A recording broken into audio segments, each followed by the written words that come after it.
ഇന്ന് തന്നെ ഡൗൺലോഡ് ചെയ്യൂ. കാണൂ നിങ്ങളുടെ ഫേവറേറ്റ് ഷോസ്. ഇനി നീ ഒരിക്കലും അച്ഛനെ കാണില്ല. അതിന് ഞാൻ സമ്മതിക്കില്ല. ഓഹോ, നീ സമ്മതിക്കില്ലല്ലേ?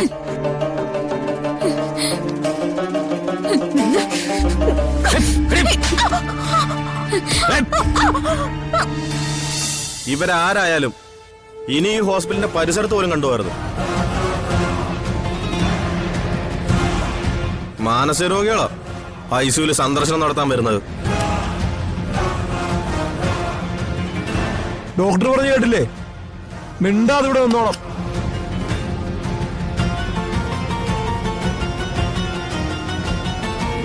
ഇപ്പൊ സമാധാനമായില്ലേ തനിക്ക്? എടോ, നമ്മുടെ പേഷ്യന്റിന് അവർ കൊടുക്കുന്ന കെയർ ഉണ്ടല്ലോ, അത് നമ്മുടെ പെരുമാറ്റം അനുസരിച്ചിരിക്കും.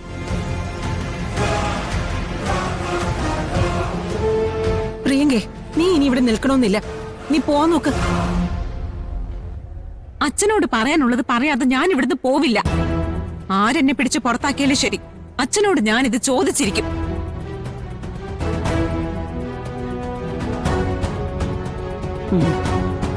പിടിക്കും.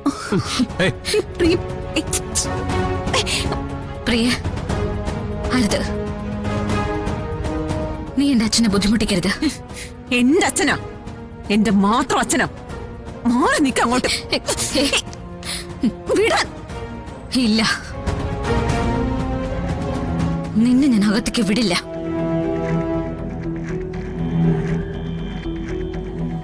ഇനി നീ അകത്തേക്ക് പോയാ ഈ ഹോസ്പിറ്റലിൽ നിന്ന് നമ്മളെ അവർ പുറത്താക്കും.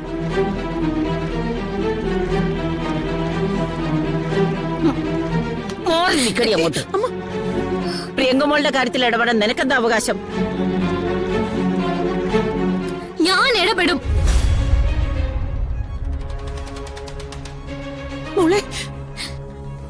എന്റെ അച്ഛനെ ദ്രോഹിക്കാൻ ഇവളല്ല, ആര് ശ്രമിച്ചാലും ഞാൻ ഇടപെടും.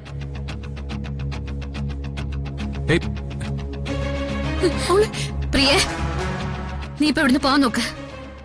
പോവാനല്ലേ പറഞ്ഞത്? അത്രയ്ക്ക് ചങ്കുറ്റായോ നിനക്ക്? നിനക്ക് ഞാൻ കാണിച്ചു തരാം. ഇതിന്റെ പേരിൽ അച്ഛനെ എന്ത് സംഭവിച്ചാലും എനിക്ക് ഒരു കുഴപ്പമില്ല. അയ്യോ, അയ്യോ.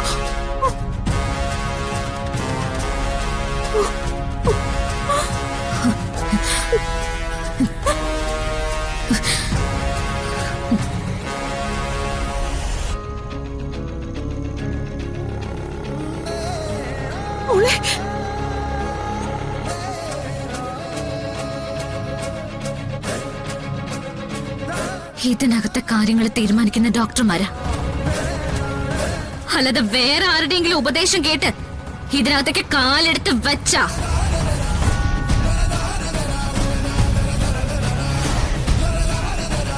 പ്രിയങ്കേ, നീ എന്തിനാണ് ഇവളുടെ തല്ലുകൊണ്ടിട്ട് നോക്കി നിൽക്കുന്നേ?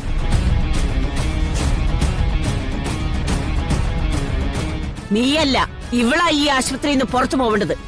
നീ ദേവന് പിറന്നവളാണെങ്കിൽ ഇവളെ ആശുപത്രിയിൽ നിന്ന് പിടിച്ച് പുറത്താക്കണേ.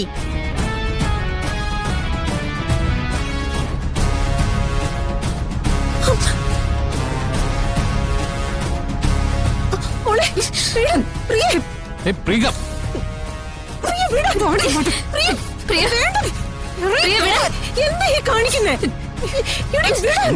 പോവാനാ പറഞ്ഞേ. എന്താ ഈ കാണിക്കുന്നേ? എന്നെ തല്ലിയപ്പോ അമ്മയ്ക്കൊന്നും പറയാനില്ലായിരുന്നല്ലോ. ഇപ്പൊ എന്തിനാ ഈ നാവ് പൊന്തുന്നേ? മിണ്ടാതെ നിന്നാ മതി. ഇങ്ങോട്ട് മാറി. വിടാനാ പറഞ്ഞ. പ്രിയ,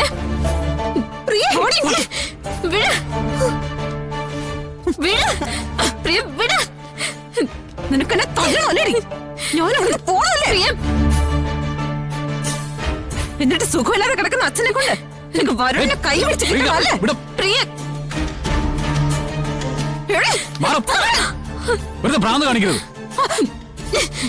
ഇനി നീ ഒരിക്കലും അച്ഛനെ കാണില്ല. അതിന് ഞാൻ സമ്മതിക്കില്ല.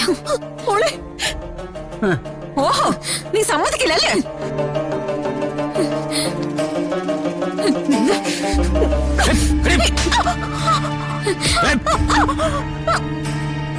ഞാൻ നിനക്കവൾ അനാഥയായിരിക്കും, പക്ഷെ എനിക്കവൾ എന്റെ ഭാര്യ. എന്റെ ഭാര്യനെ തൊട്ടാം ചുട്ട് കരിച്ചളയും ഞാൻ. മനസ്സിലായി?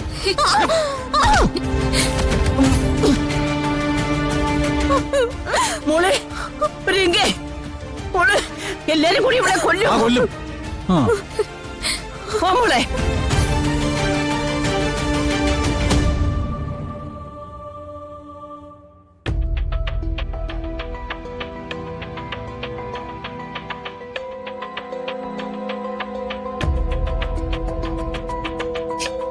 എന്റെ ദൈവമേ, എന്തൊക്കെയാ നടക്കുന്നേ?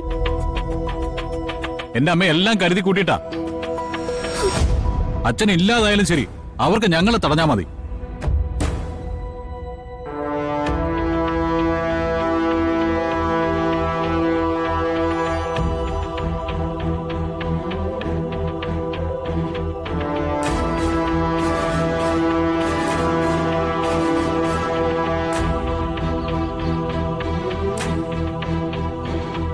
അവരുടെ മനസ്സിലിരിപ്പ് ഒന്നും നടക്കില്ല മോളെ.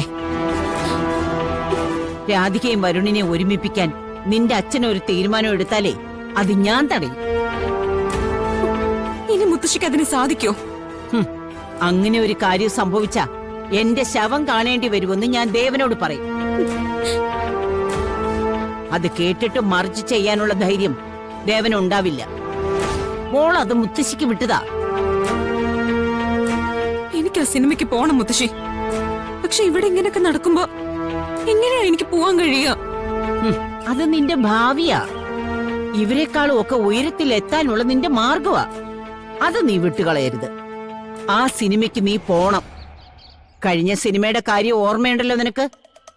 നീ നായികയായി പോയ സിനിമയിലെ നിന്നേക്കാളും പേരെടുത്തത് രാധികയാ. ഹൈദരാബാദിൽ ഒരു ഹിന്ദി സിനിമയുടെ ഷൂട്ടിങ്ങിലെ അവൾ എത്തില്ല. അവൾ അത് അറിയാനും പോകുന്നില്ല. നീ പൊയ്ക്കോ, പോയി ജയിച്ചു വരണം മോളെ. പക്ഷെ ഞാൻ ഇവിടുന്ന് എന്ത് പറഞ്ഞു പോവും മുത്തശ്ശി? ഇത്രയും നാളും കണിമംഗലത്ത് നിന്ന് മാറി നിൽക്കാന്ന് പറയുമ്പോ. എടീ, നീ ആദ്യം കണിമംഗലത്ത് പോയി പോകാനുള്ള ഒരുക്കങ്ങളൊക്കെ നടത്ത്. ദൈവത്തിന്റെ സഹായം ഉണ്ടെങ്കിൽ എല്ലാവരുടെയും കണ്ണു മൂടാൻ ഒരു മാർഗം മുന്നിൽ തെളിഞ്ഞു വരും. ഞാൻ മുത്തശ്ശി വിശ്വസിച്ച പോകുന്ന. നിന്റെ മുത്തശ്ശി ആ വിശ്വാസം കാക്കും മോളെ.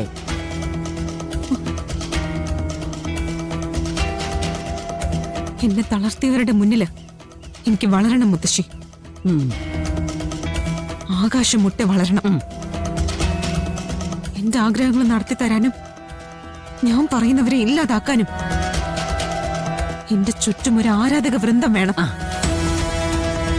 എന്നിട്ട് വേണം അവള് ആ രാധികയോട് എനിക്ക് പ്രതികാരം ചെയ്യാൻ.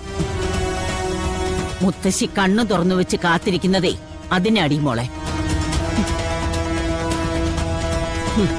നീ ജയിക്കുന്നതും നിന്റെ കാൽക്കൽ കിടന്ന് അവൾ അരഞ്ഞില്ലാതാകുന്നതും കാണാൻ.